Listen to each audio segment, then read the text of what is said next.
Good morning, students. Today we are going to learn about effects of change of pressure on different types of substances. Last time we had seen that how the temperature acts and what are the other phenomena affecting the temperature. Like for example, we learnt about sublimation, right? We learnt also about an experiment of ammonium chloride, that how it changes itself. And naphthalene balls also मैंने आपको बताया था. So basically today we are going to learn about effect of change of pressure. अब यहाँ पे आप देख सकते हैं क्या होता है अगर हम प्रेशर ज़्यादा दे या कम दे. तो सिंपल है कि अगर आप किसी भी चीज़ को प्रेशराइज करोगे तो वो अपना स्टेट चेंज कर देगा. जैसे फॉर एग्जाम्पल देखिए, गैशियस सब्सटेंस है यहाँ पे. अब यहाँ पे उसको ये पिस्टन है, इधर से आप प्रेशर देते जाओ, ये कॉम्प्रेस भी होता जाएगा और ठंडा भी होता जाएगा. धीरे धीरे जब आप बहुत ज़्यादा प्रेशर दे दोगे तो ये गैशियस सब्सटेंस पास आ जाएंगे. अगर पास आ गए तो ये तो लिक्विड की क्वालिटी हो गई. गैशियस सब्सटेंस की तो वही क्वालिटी थी ना कि पार्टिकल्स बहुत दूर दूर रहे. तो बेसिकली ये गैस टर्न हो गई इनटू द लिक्विड. सो ऐसे बहुत सारे एग्जाम्पल है जब आप प्रेशर ज़्यादा कर देते हो, टेम्परेचर लो कर देते हो, तब ये गैशियस सब्सटेंस लिक्विड में कन्वर्ट हो जाते हैं. जैसे यहाँ आप ये फिगर में देख रहे हो कि ऑक्सीजन गैस जो है वो लिक्विड जो है उसमें टर्न हो रही है जब उसमें हायर प्रेशर डाला जाए या फिर टेम्परेचर उसका लो किया जाए तब. ठीक है, हम और एग्जाम्पल्स देखते हैं. चलिए, दूसरा एग्जाम्पल हमारे पास है अमोनिया गैस का. अमोनिया गैस जो है उसको हम लिक्विफाइड कर सकते हैं अगर आप उसमें ज़्यादा प्रेशर डालो और टेम्परेचर बहुत ही कम कर डालो. दूसरा हमारा बहुत ही अच्छा सा एग्जाम्पल है जिसे हम कहते हैं ड्राई आइस. मैंने पहले भी बोला था कि ड्राई आइस जो है ना वो कार्बन डाइऑक्साइड का सॉलिड फॉर्म है.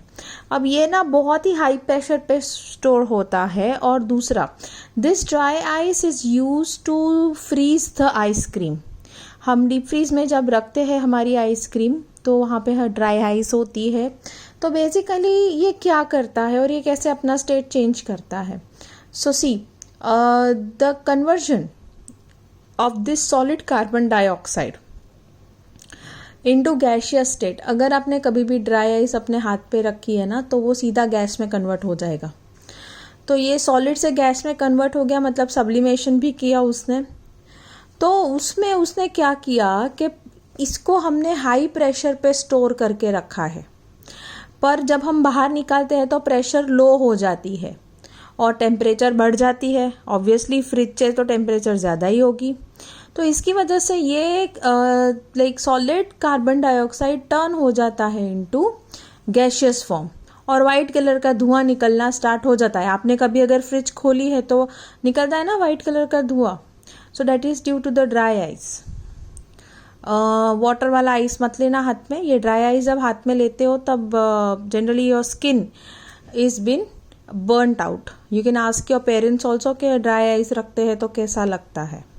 So basically today we learnt about कि भाई अगर प्रेशर हम चेंज कर देते हैं तो क्या इम्पैक्ट आती है, स्टेट चेंज हो जाते हैं चीज़ों के.